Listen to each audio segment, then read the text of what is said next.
confiar en el imperialismo, pero ni tantico así. La historia es nuestra y la hacen los pueblos.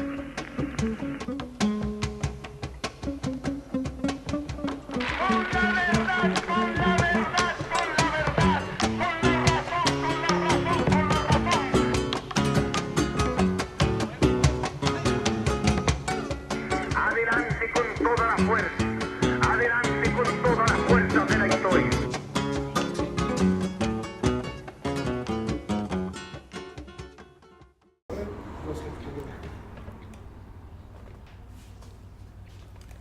Buenos días, Miguel. Te agradecemos por haber tenido la disponibilidad de hacer esta entrevista. Bueno, nosotras somos Sofía, yo me llamo Camila, somos miembros de la Cátedra Libre Nuestra América. Y bueno, nosotras queríamos empezar esta entrevista contándote un poco que estamos inaugurando esta experiencia de Cátedra Libre a partir de la necesidad de interrogarnos por el sentido de pensar América Latina hoy. Y en ese sentido queríamos comenzar trabajando con vos, preguntándote sobre qué elementos, qué acontecimientos, qué sujetos, qué figuras rescatás vos como ejes principales a la hora de poder reflexionar en torno a nuestra América. Sí, podemos pensar en personalidades, ¿no? En personas concretas y también en procesos, ¿no? Las dos cosas. No me parece que corresponda separarlas.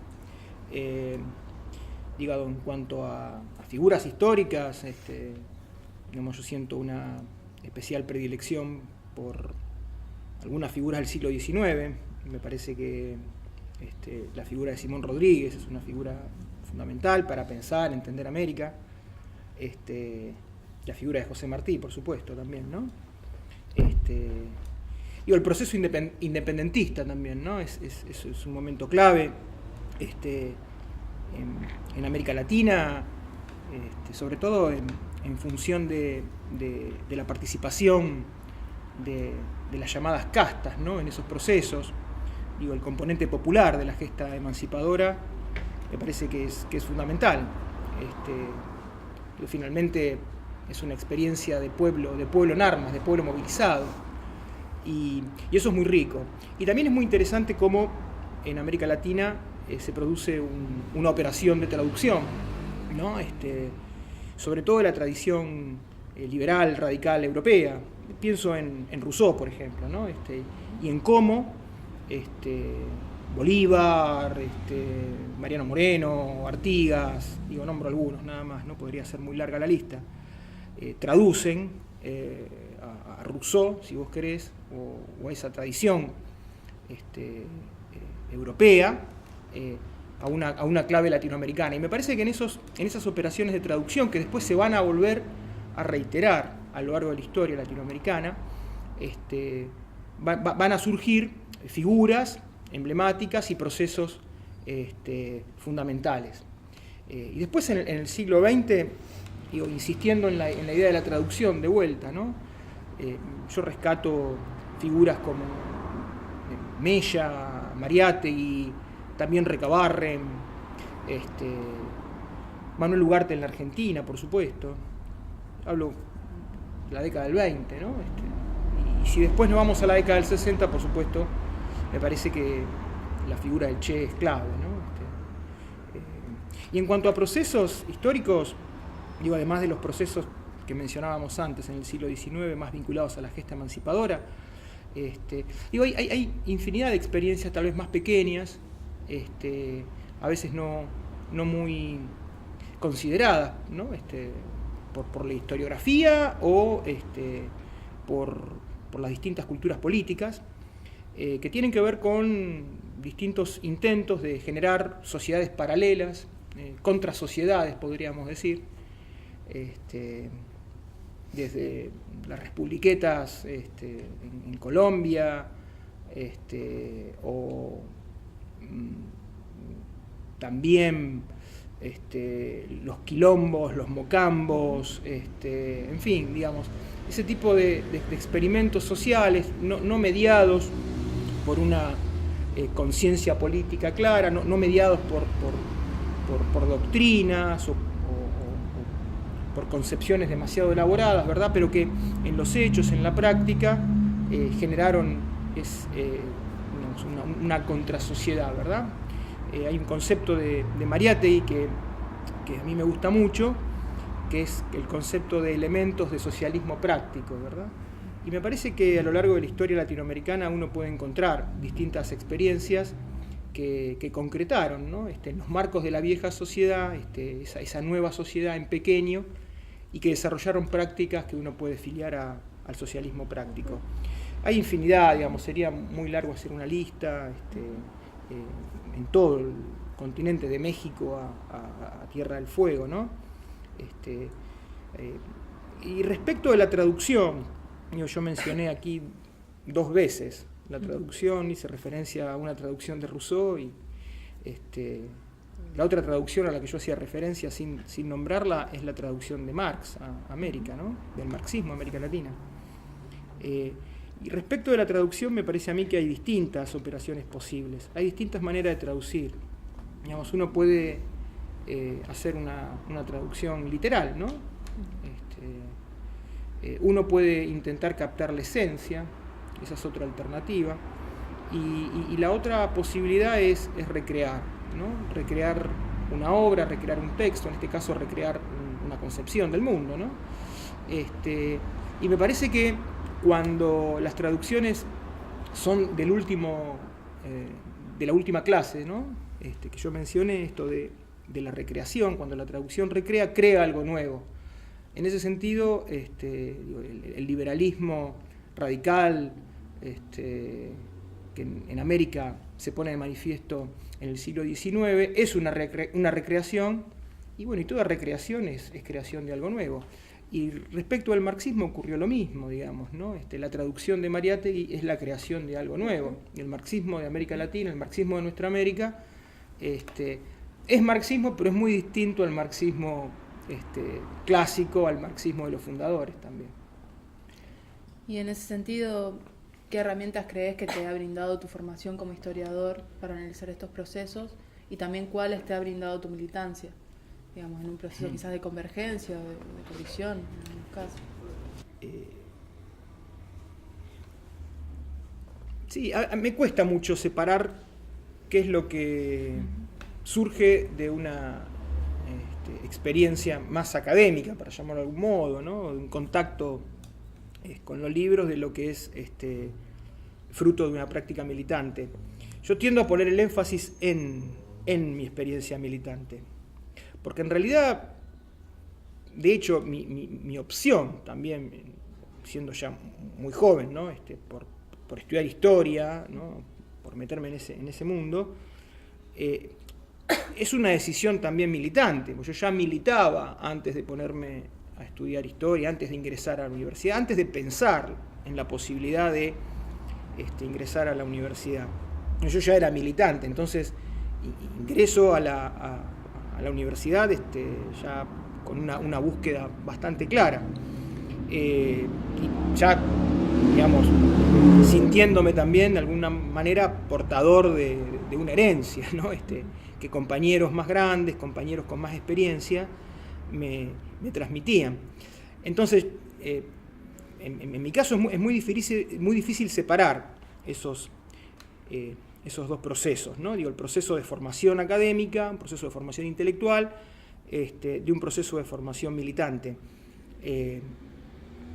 Si bien yo, como todo estudiante, trataba de cumplir con las exigencias que me planteaban las cursadas, ¿no? De cada materia, al mismo tiempo yo tenía inquietudes que muchas veces no podían ser cubiertas en la universidad, ¿no? Yo entendía que muchas materias no satisfacían mis intereses. Muchos autores no se estudiaban. Entonces, de algún modo también la formación en un punto era casi autodidacta, ¿no? Iba por fuera de la experiencia académica. Infinidad de autores que para mí eran fundamentales no se estudiaban en la universidad y creo que ahora tampoco. Digo, sin ir más lejos, Mariátegui, ¿no? Que recién mencionábamos. Tampoco se leía mucho a Gramsci, tampoco se leían autores marxistas que a mí me parecían interesantes, ¿verdad? Entonces me parece que por ese lado creo que fui construyendo una formación que casi es autodidacta, o fue autodidacta. Sin duda que la información que obtenía en la universidad servía, pero siempre en una clave de decodificación. Digamos, yo decodificaba todo el saber que podía adquirir en la universidad en mi práctica militante, ¿no? Y aprendí, creo que las cosas más sustantivas, las cosas más significativas, yo las aprendí en la militancia, en experiencias colectivas. Me parece que los ámbitos colectivos son los más interesantes, los más importantes para comprender, ¿no? Para entender. Por ejemplo, creo que un aprendizaje marxista, por ejemplo, ¿no? ¿Cuál es el ámbito ideal para un aprendizaje marxista? Sin duda que no está mal, ¿no? Hacer cursos, los famosos cursos del Capital que cada tanto se hacen, se organizan, algunos son muy buenos, uno aprende muchísimo, esos talleres de lectura, grupos de estudio. Bueno, yo pasé por todas esas experiencias. Ahora, me parece que un proceso colectivo, una experiencia colectiva, una experiencia que es una experiencia de organización y de lucha, ¿no? De un sujeto popular, de un sujeto subalterno, hacen que el conocimiento penetre de otra manera y se quede, no sedimente, vaya sedimentando. Así que bueno, para mí mi experiencia militante ha sido fundamental. Digamos, yo creo que entendí algunos autores en esa clave, en la clave de la militancia. Por supuesto que también uno hace un recorte. Digamos, probablemente uno no pueda dictar un seminario sobre Walter Benjamin, por ejemplo. O ni siquiera de Gramsci, te diría, tampoco creo que podría hacerlo. Ahora, me parece que a la hora de entender ciertas realidades, ¿sí? A la hora de analizar ciertos procesos históricos, desde este rol militante, me parece que uno está en condiciones de aplicar esas categorías, ¿no? De aplicar esas categorías y al mismo tiempo de comprender más el proceso en el que uno está inserto. Y más pensando en la historia, ¿verdad? Yo a veces noto en ciertos compañeros y en algunas compañeras también, como una idea de que hay una especie de fuerza antigua, ¿no? Entender la historia como una fuerza antigua, una fuerza que nos impulsa a determinado lugar. Y yo creo que es exactamente al revés. Digamos, me parece que lo que hace que uno acceda al pasado, que busque en el pasado cierta información, ¿no? Algunos personajes, es el presente. Me parece que la relación es a la inversa, ¿no? Entonces, también mi recorte del pasado, mi interés por el pasado, siempre estuvo en función de una práctica militante presente, ¿no? Volviendo a Mariátegui, es otra vez un buen ejemplo, me parece a mí. Digo, leer a Mariátegui en la década del 80 no fue exactamente igual que leerlo en el 2000. ¿Sí? O sea, leer a Mariátegui antes de Chiapas, por ejemplo, ¿no? Leer a Mariátegui antes de la experiencia, no sé, de los campesinos sin tierras en Brasil. O sea, leer a Mariátegui antes de ciertos procesos que se dan en América Latina, ¿no? A principios de este siglo, no es lo mismo que leerlo en la década del 80. Lo mismo pasa con procesos históricos, ¿no? La búsqueda está muy condicionada por el presente, y si ese presente es un presente de organización, de lucha y de militancia, bueno, mucho más condicionada. Entonces, a veces lo que uno percibe en la academia, y acá va un poco la crítica a los ámbitos académicos, que la academia es autorreferencial, ¿no? La academia tiende a mirarse todo el tiempo el ombligo, está más centrada en disciplinas, ¿no? En disciplinas y en períodos y en temáticas, y a veces está desvinculada, me parece a mí, de los procesos históricos actuales, presentes, que son los que más me interesan. Entonces, digo, no había un interés per se en el pasado, ¿no? Un interés por comprender el pasado en sí mismo. Me parece que eso no sirve de mucho.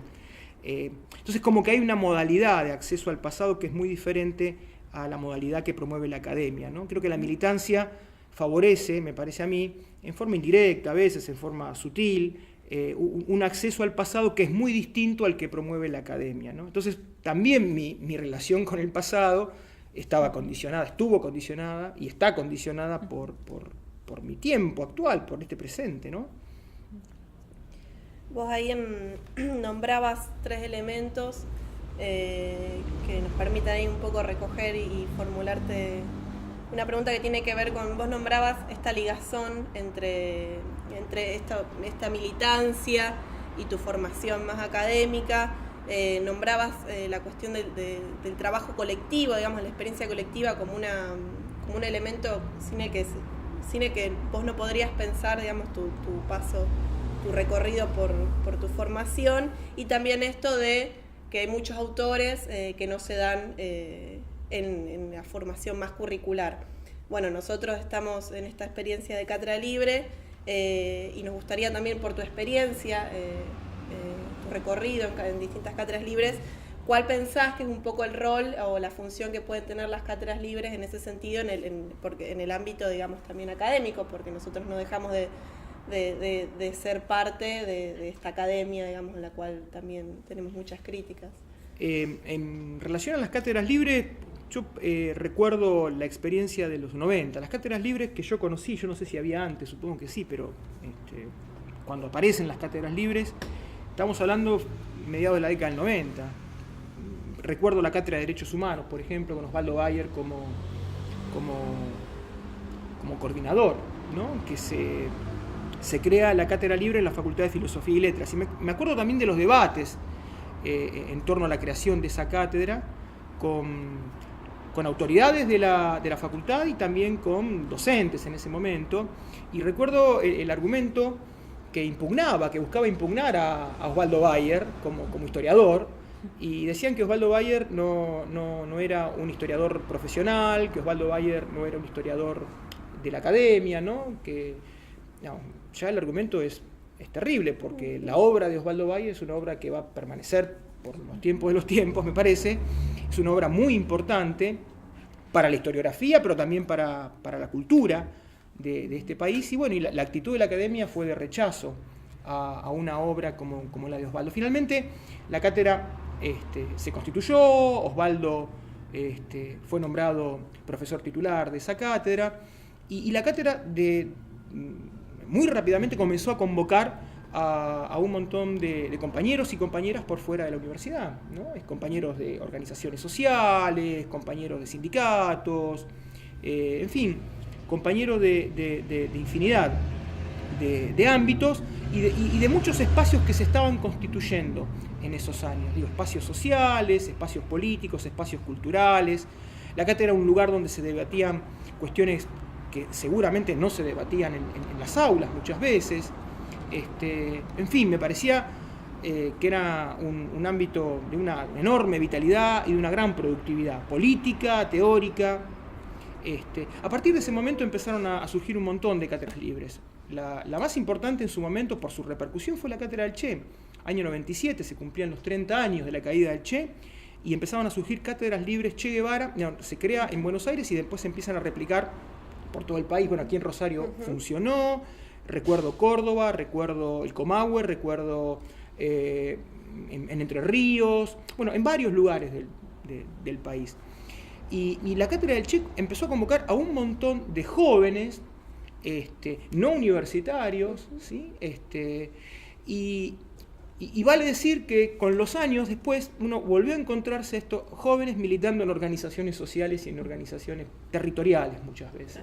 Es decir, creo que las cátedras libres fueron un ámbito que sirvieron para la formación política de toda una generación, de toda una camada militante que después va a aparecer comprometida en movimientos sociales y en organizaciones populares. Y después, bueno, se crearon muchas cátedras libres más, una llamada Nuestra América, igual que la de ustedes, recuerdo en La Plata, principios del 2000, en realidad una explosión de cátedras libres hacia fines de 90 y principios del 2000. Y yo creo que no podemos desvincularlas de fenómenos como, las organizaciones sociales, concretamente las de desocupados, y después lo que van a ser las experiencias de las asambleas barriales, las fábricas recuperadas. Las cátedras libres fueron parte también de ese proceso de recomposición popular, de recomposición social y popular, hicieron su aporte, me parece a mí, y bueno, y siguen siendo válidas como un lugar en donde la academia rompe con su carácter entrópico y entra en contacto con el mundo, el universo que la rodea, ¿verdad? Y eso enriquece mucho a la academia también, instala otras temáticas, instala otros autores. Por ejemplo, yo recuerdo que Freire no era un lector, Paulo Freire, no era un lector, digamos, muy trabajado en algunas carreras, por lo menos pienso que en ciencias de la educación sí, imagino que sí, desconozco, pero por lo menos en historia, en ciencia política, digamos, no se valoraba, no se recuperaba la obra de Paulo Freire como a mí me parece que debe recuperarse. Y las cátedras imponen a un autor como Freire, con todo lo importante que eso es, ¿no? Para pensar en un proyecto político emancipador. Y las cátedras también, bueno, en el caso del Che, ¿no? Se proponen pensar al Che a 30 años. Y eso me parecía que era muy importante, ¿no? Y tratar de favorecer enfoques también multidisciplinarios de una figura como la del Che. Digo, que la cátedra libre sea una cátedra extracurricular, no fue nunca en desmedro de su profundidad, de su riqueza, al contrario. Yo encontré muchas veces más profundidad y más riqueza teórica, conceptual, en estos espacios paraacadémicos que en la propia academia, ¿no? Entonces, me parece que lo bueno es cuando se da una interacción, ¿no? Cuando digamos, la academia favorece esas iniciativas, toma esas iniciativas y eso la enriquece también y bueno, obviamente la hace salir de su carácter entrópico y autorreferencial, ¿no? Vos también habías nombrado un poco la figura de Mariátegui y también este fenómeno de la traducción de corrientes de pensamiento más europeas a América Latina, entonces queríamos preguntarte un poco cómo esta figura de Mariátegui ofrece elementos para pensar un posible marxismo situado, producido desde América Latina, y también cómo esta figura permite pensar el rol de los intelectuales en estos procesos emancipatorios. Sí, en cuanto a los roles intelectuales, me parece que Mariátegui expresa un momento histórico en donde los intelectuales jugaban papeles que, bueno, hoy no juegan, ¿no? Hay un magisterio social y político muy fuerte de los intelectuales en esos años, no solamente pensando en organizaciones de izquierda, ¿no? Y revolucionarias como en el caso de Mariátegui, también en otro tipo de fuerzas políticas, en la derecha o en el incipiente nacionalismo popular o populista, pensemos en Aya de la Torre, ¿no? En el caso del Perú. Que jugaban roles muy parecidos, digamos, había un magisterio social y político claro de los intelectuales, ¿verdad? Eso después en los 60 vuelve a ocurrir, me parece, en los 70 y después desaparece. Hoy por hoy los intelectuales, no hay intelectuales orgánicos, me parece. No hay intelectuales orgánicos, un poco por culpa de los intelectuales y también hay que entender que el contexto no favorece la constitución de intelectuales orgánicos. Hoy me parece que la condición orgánica hay que construirla, ¿no? Que un intelectual que quiere ser orgánico tiene que construir la condición orgánica. Me parece que en otros periodos históricos era mucho más sencillo para un intelectual asumir un compromiso, cambiar de piel si se quiere y convertirse en intelectual orgánico. Hoy el compromiso, el cambio de piel no alcanza, es una condición que hay que construir con mucho trabajo, con mucha paciencia, incluso, digamos, esa condición de intelectual hace algunos años seguía insertando al intelectual en un circuito de prestigio. Era un circuito de prestigio distinto al de la academia, pero era un circuito de prestigio al fin. Ese intelectual tenía contacto con algunos aparatos más sólidos, podía girar en torno al mundo de los sindicatos, ¿verdad? Bueno, eso hoy no es así. Me parece que hoy por hoy la condición orgánica hace que un intelectual quede por fuera de cualquier círculo de prestigio, ¿verdad? Entonces, ahí hay un esfuerzo extra. Es tener que asumir de repente en ciertos contextos la marginalidad y saber convivir con esa marginalidad también, que para muchos intelectuales es difícil porque los intelectuales tienden a ser narcisistas. Bueno, uno que tiene una experiencia más de militancia de base, como que, bueno, tuvo que, si tenía alguna dosis de narcisismo, la fue perdiendo al calor de esos procesos, ¿verdad?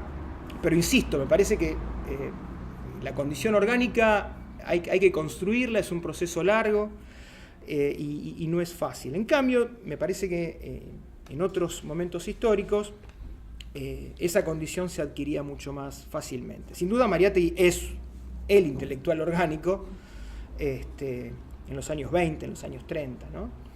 Y en cuanto a su rol de traductor, yo creo que Mariátegui es el fundador, es quien funda el marxismo latinoamericano.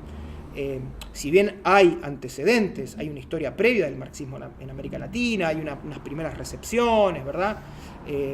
Hay fundación de partidos comunistas mucho antes de que Mariátegui escriba su obra más emblemática, que son los 7 ensayos, ¿verdad? Que son del año 28. Digo, antes de que Mariátegui empiece a trabajar, a producir, ya había autores marxistas, pero a veces siempre vale el contraste con Juan B. Justo, ¿no? Juan B. Justo fue el traductor, el primer traductor del Capital al castellano, ¿verdad? Una edición que creo que sale en España. Y es una traducción literal la de Juan B. Justo. Juan B. Justo no recrea el marxismo. Y después el marxismo, ¿no? que podía expresar Juan B. Justo, pero no solamente Juan B. Justo, digo, muchos marxistas de esos tiempos, y era un marxismo que tendía a negar la realidad latinoamericana porque era negra, porque era mestiza, porque era atrasada, ¿no? En lugar de dar cuenta de esa realidad, de suministrar herramientas conceptuales para comprenderla y para transformarla, tendían a negarla a la espera de las condiciones más favorables, ¿verdad? Negación de la realidad y negación del sujeto, que es nuestro sujeto. En cambio, me parece que Mariátegui supera esa tara, ¿verdad? Mariátegui no niega la realidad porque es mestiza, porque es india, porque negra. Al contrario, entiende que una revolución en América Latina es factible porque la realidad es india, mestiza y negra. Hay una ruptura muy fuerte con la concepción eurocéntrica, ¿no? Y la construcción de eso, de una teoría situada, geopolíticamente situada, geoculturalmente situada.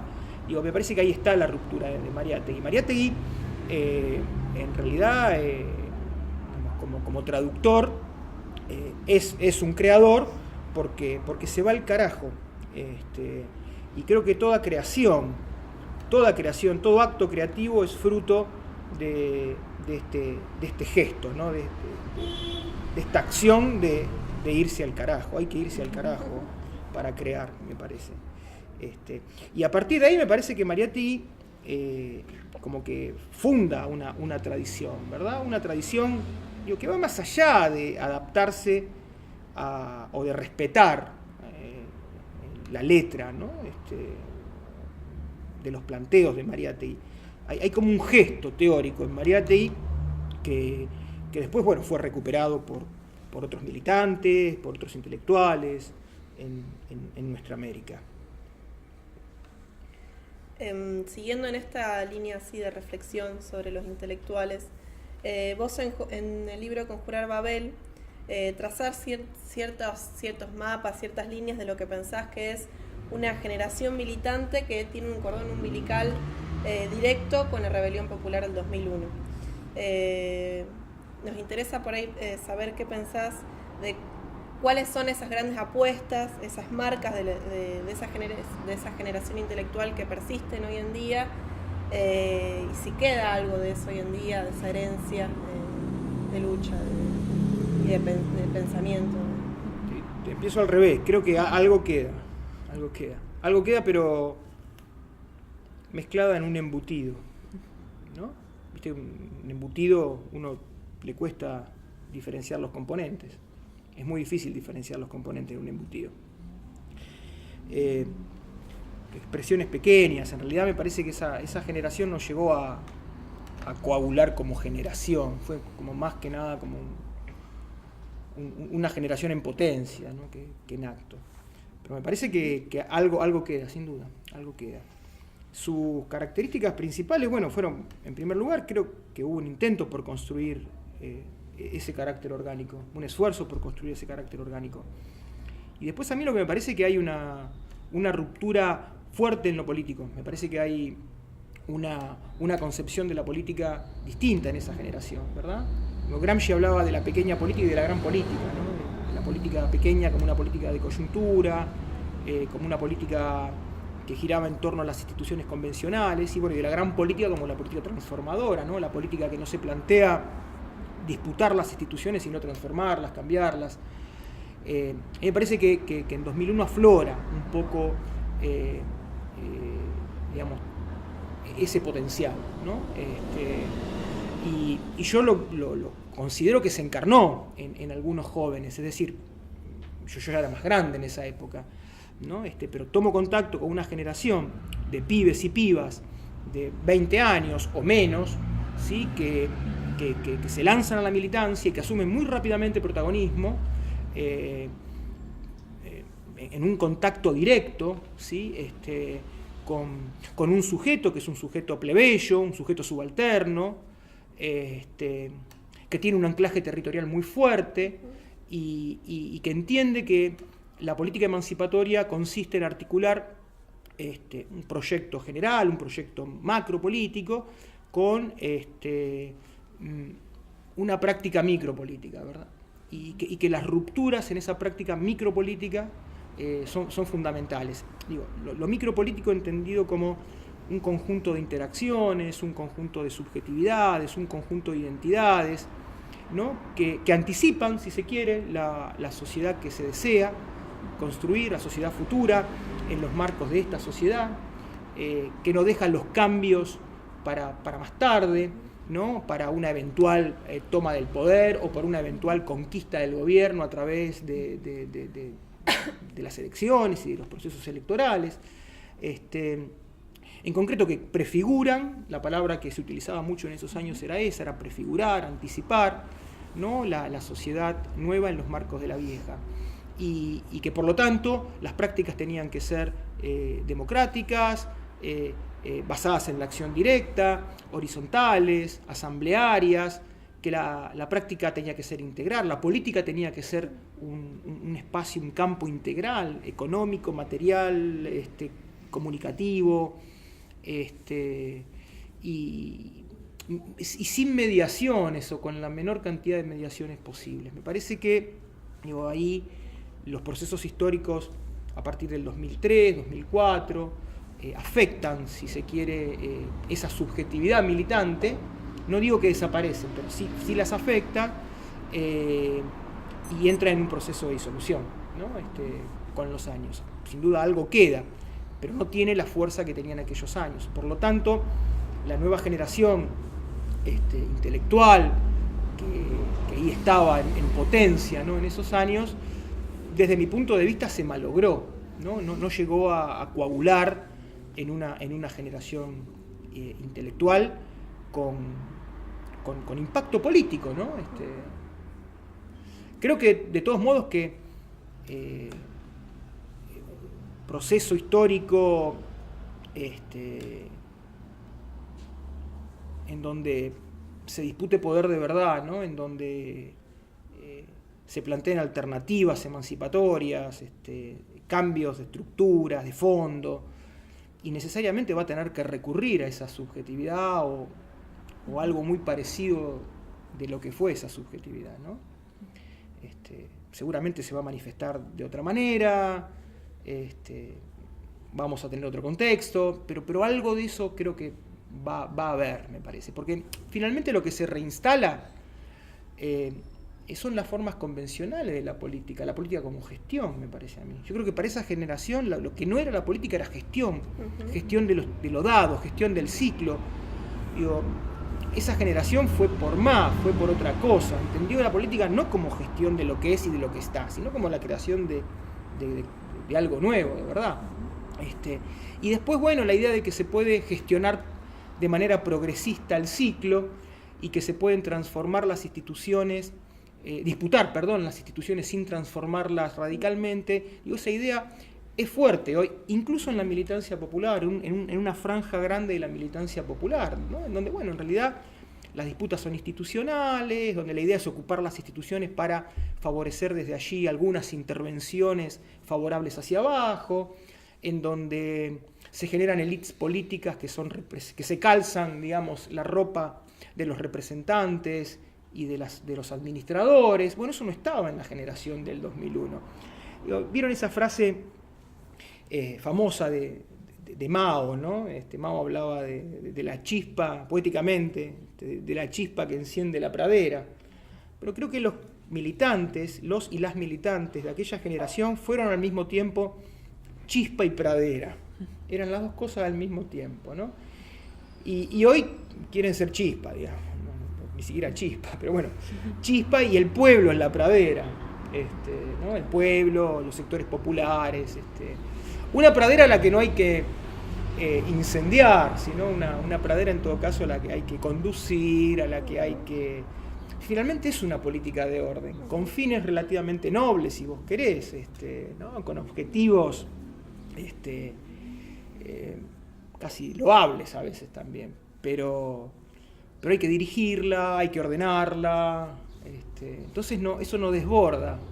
No es una generación militante la actual, me parece, que esté familiarizada con el desborde o que apueste al desborde, más bien todo lo contrario, me parece que es conservadora en ese sentido, aspira a la contención, y en este contexto histórico tan particular de la Argentina, ¿no? Con esta ofensiva neoliberal tan feroz, tan terrible, lo que uno percibe en muchos discursos de organizaciones populares es una apelación constante a la gobernabilidad. Uno lee textos, artículos o escucha discursos de dirigentes sociales, de dirigentes de organizaciones populares y se tienden a presentarse como garantes de la gobernabilidad en la Argentina. Y yo creo que cuando negocian con las autoridades, la negociación es necesaria para un referente, un dirigente social, yo no estoy cuestionando eso, ¿no? Pero muchas veces creo que utilizan esa condición de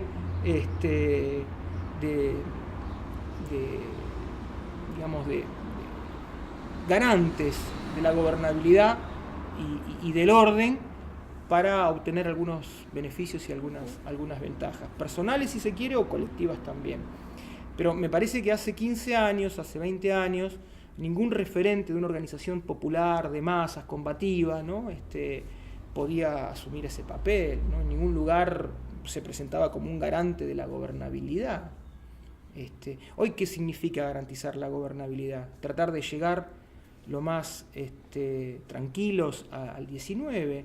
Y en los barrios, ¿qué pasa hasta el 19? Y de acá al 19 para muchos compañeros, para muchas compañeras de los barrios, de los sectores populares, de los sectores más castigados, es mucho tiempo, es 1 año y medio, ¿verdad?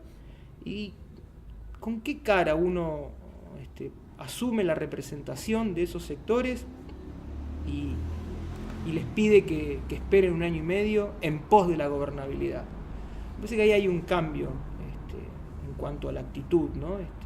Y a los posicionamientos políticos de una generación militante.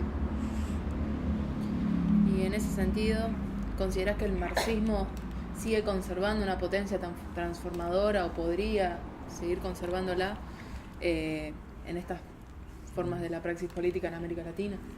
Sí, yo lo que noto es que hay... hace algunos años un escritor francés que se llama Camille de Toledo decía lo siguiente, ¿no? Decía que Marx es el mascarón de proa de un barco pirata en un parque temático. Ahí lo quieren los personeros del poder, digamos, ¿no? Los sectores dominantes, pero un poco Marx está en ese lugar, lamentablemente, ¿no? Y bueno, la cantante Shakira, ¿no? Decía hace ya algunos años también, no creo en Carlos Marx. Me parece que no es un buen momento para el marxismo como concepción emancipatoria, ¿no? Como filosofía o como antifilosofía revolucionaria. Ahora, al mismo tiempo, me parece que es más necesario, es como una situación que es paradójica, ¿no? Que es muy contradictoria y a veces uno se pone mal frente a esta circunstancia. Es decir, cuanto más necesario es, menos desarrollo, ¿no? menos aceptación, o hasta te diría más rechazo, ¿no? De parte de la militancia y de parte de las organizaciones populares y sociales.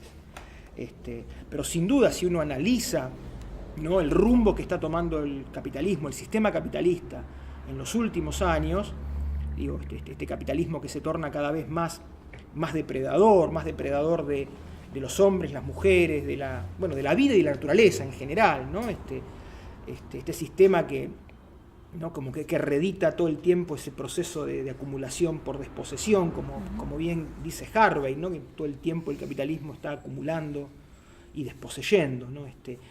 Eso se agrava. Me parece que el marxismo se torna mucho más necesario. El tema es cómo favorecer un proceso de arraigo del marxismo, ¿no? Cómo favorecer un contacto entre las organizaciones populares y el marxismo, ¿verdad? Porque tratar de volver a esos formatos tradicionales, de esos cursos de formación, ¿no?, de cuadros al estilo de la vieja izquierda, me parece que no es la mejor forma de favorecer un arraigo del marxismo en los movimientos sociales y en las organizaciones populares. Me parece que ahí hay un desafío, ¿no?, de encontrar la forma de tomar, ¿no?, los elementos fundamentales del marxismo, ¿no?, esas armas de la crítica, y tratar de que los sectores populares puedan disponer de ese instrumental. Me parece que hay una figura que es la figura que a mí más me cierra respecto al marxismo, que es la idea de que el marxismo es una especie de caja de herramientas, ¿no?, un pañol de herramientas, en donde uno puede ir y tomar la herramienta que necesita. Y el marxismo tiene un montón de herramientas, muchísimas herramientas para comprender y para transformar la realidad, ¿no?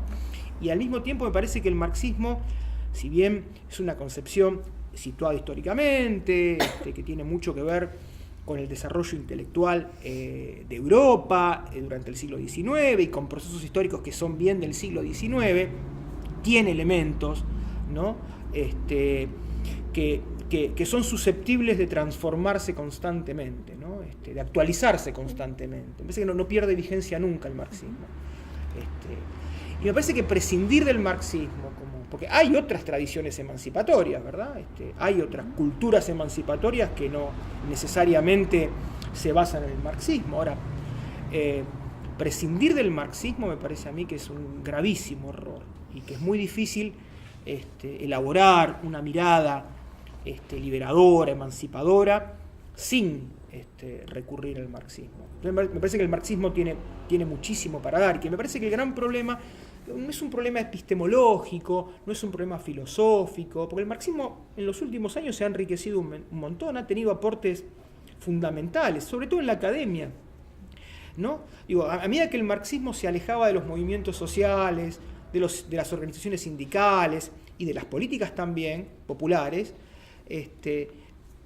tenía un desarrollo importante en algunos centros académicos, incluso en los países centrales, ¿no?, en Europa, en Estados Unidos. Hay aportes muy valiosos, o en universidades latinoamericanas, ¿no? Hay marxistas que yo valoro mucho en la UNAM, por ejemplo, ¿no? Ahora, el tema es que mientras se desarrollaba el marxismo en esos ámbitos académicos, perdía arraigo, ¿no?, o en las organizaciones sociales y populares, lo que es un contrasentido también, porque si el marxismo no se desarrolla ahí, no se desarrolla en esos espacios, digo, no arraiga en sujetos que son los llamados a transformar esta realidad, ¿dónde si no? ¿Verdad? Entonces me parece que el problema no es epistemológico, el problema no es filosófico, el problema no es del marxismo como teoría, el problema es un problema práctico del marxismo, es un problema de implantación del marxismo, ¿no?, de desarrollo en aquellos ámbitos que son los únicos, digamos, capaces de realizar la utopía del marxismo, ¿no?, que es la transformación de la sociedad capitalista y su reemplazo por una sociedad justa, igualitaria, socialista. En este entorno de las tradiciones, el diálogo del marxismo con distintas tradiciones emancipatorias, porque como muy bien decís, no es la única. Ayer vos viniste a presentar El hereje, tu libro en torno a pensar la figura de John William Cook, y nosotros vemos en El hereje un intento de poner en diálogo dos tradiciones, por un lado el marxismo, por el otro lado el peronismo, que por momentos marcharon por causas que son muy distintos. Te queremos preguntar sobre qué espacio se puede habilitar el diálogo entre estas dos geografías, entre estos dos programas políticos, y si es posible pensar un proyecto emancipatorio en Argentina sin dialogar actualmente con la tradición del peronismo. Con el peronismo en la actualidad, no, me parece que no. Por supuesto que en la época de Cook sí era factible, porque el peronismo era otra cosa en esos años. Es decir, el peronismo era parte de una identidad popular, de una identidad política popular, ¿no? Que tenía elementos tendientes a mantener el statu quo, si vos querés, componente conservador, pero al mismo tiempo tenía elementos disruptivos. Las dos cosas convivían en esa cultura popular del peronismo. Bueno, el peronismo como cultura política popular. El tema es que eso ya no existe. Digo, yo no creo que hoy por hoy el peronismo sea un componente de la cultura popular argentina, y mucho menos un componente con algún sentido emancipatorio y liberador. Hoy pienso más en el peronismo como una enorme maquinaria de poder, como un aparato de puro poder, ¿no? Como una especie de transatlántico, ¿no? Que te permite acceder al poder. No le veo potencialidad emancipatoria al peronismo como identidad. Y eso, digamos, no es fruto de una elaboración intelectual, eso tiene más que ver con una vivencia directa como militante en barrios. Digamos, uno habla con un pibe joven de un barrio y le pregunta qué significa el peronismo para vos, y no va a hacer referencia seguramente a una identidad política como sí podía ocurrir hace 40 o 50 años, ¿verdad? Entonces me parece que está muy diluido el peronismo como una identidad política popular. Sí está presente a través de las mediaciones políticas, a través de los punteros, ¿no? De los dirigentes políticos, de algunos dirigentes sindicales. Insisto, veo más al peronismo como un aparato de poder. Lo veo más parecido al PRI mexicano, si se quiere. Tal vez con algunos sectores que aspiren a alguna política un tanto más progresista, si se quiere, y democrática, pero no mucho más que eso. Me parece que en los tiempos de Cook el peronismo sí era una realidad. Digo, Cook tenía el mérito de ver en el peronismo un hecho de masas, ¿no? Para Cook el peronismo era eso, era básicamente un hecho de masas. Contradictorio, ¿no? Pero un hecho de masas al fin. Digo, y también Cook tenía la capacidad de separar a Perón del peronismo, esto de pensar que el peronismo estaba en exceso respecto de la figura de Perón. Por eso estaba en exceso respecto de Perón, porque era una realidad de masas, ¿no? Me parece que hoy la realidad es muy distinta.